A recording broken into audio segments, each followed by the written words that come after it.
I give the call to the member for Werriwa. Thank you, Deputy Speaker. I rise to make my contribution to a social services and other legislation amendment, Australia's engagement in the Pacific Bill 2023. Australia is closely linked to our Pacific nations socially and economically. Approximately 160,000 Australians were born in the Pacific countries, and around 270,000 have one parent born in a Pacific country. In my community alone, thousands were born in countries all across the Pacific, and thousands more have parents that were born there.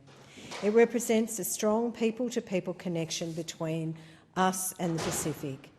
Economically, Australia remains one of the biggest development partners and a large trading partner with the Pacific. And migration, such as through the Pacific Australia Labour Mobility Scheme, the PALM scheme, has greatly benefited the economies of both Australian and Pacific nations.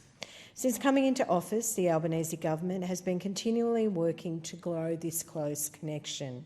Recently, the Australian Defence Force specialists deployed in 5 countries across the Indo-Pacific region as part of the Pacific Partnership 2023, the largest annual multilateral humanitarian assistance and disaster relief preparedness mission in the region.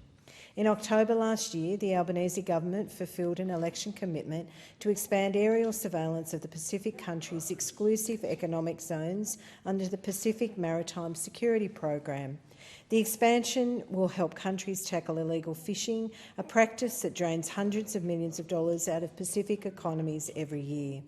In the area of climate change, a challenge that Pacific nations understand better than any others, the Albanese government has expanded climate action both domestically and in the region.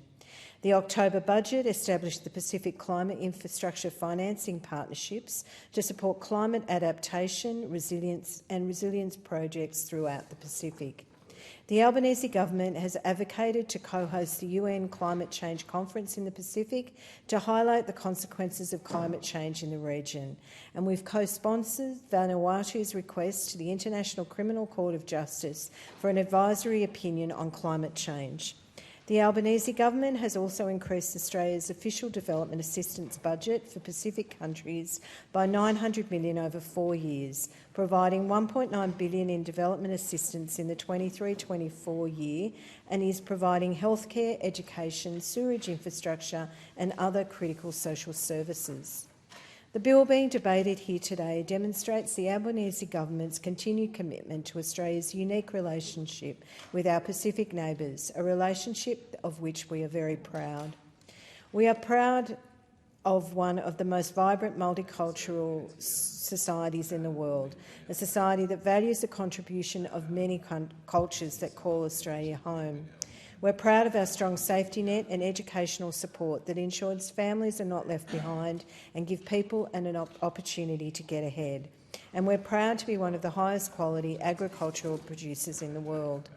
This bill will ensure that we can remain proud of these Australian values and strengthen them.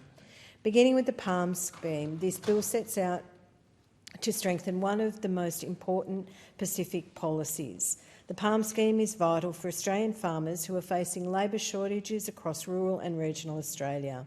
It enables Pacific and Timor-Leste workers to help fill labour shortages and delivers jobs and economic benefits for employees, employers and our agricultural regions. Since the Albanese government came into office, the number of PALM workers has increased from approximately 25,000 to almost 40,000.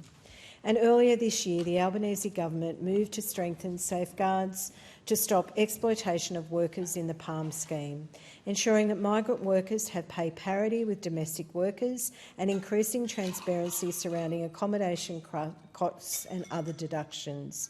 Building on these changes, the government has announced a pilot program which will allow PALM workers to bring their families to Australia.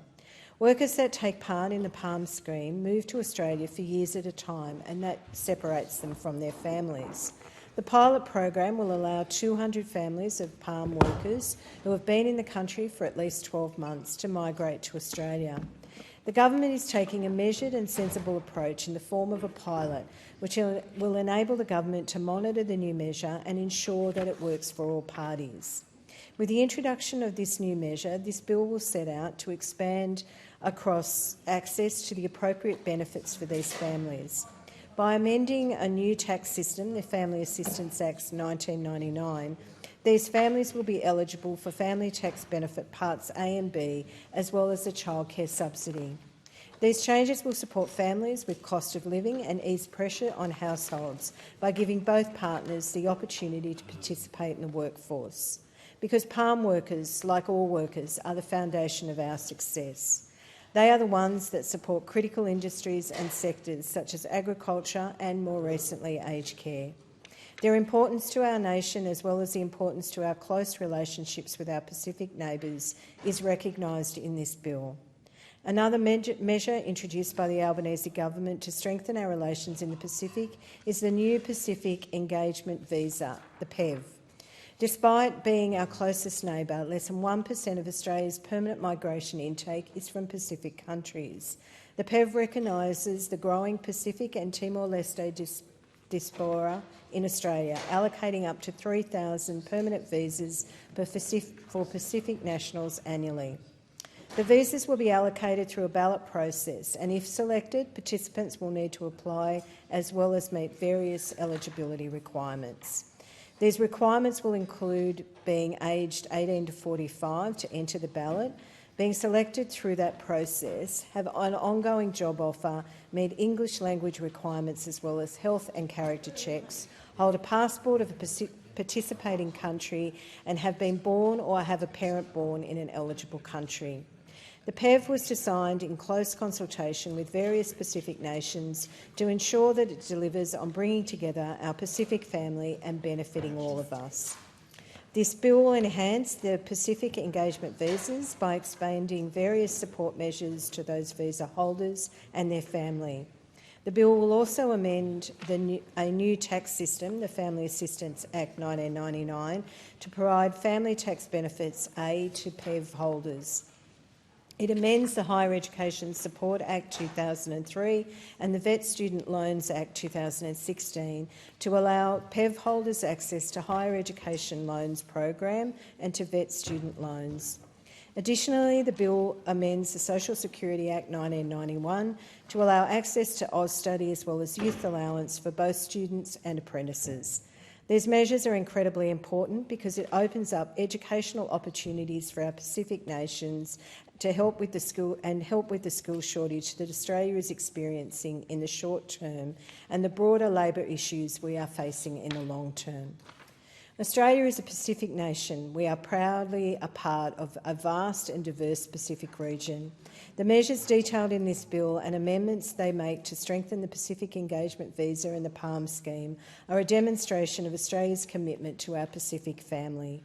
We will always stand ready as a partner and will continue to support our Pacific family both within and outside Australia. I commend the bill to the House. And I thank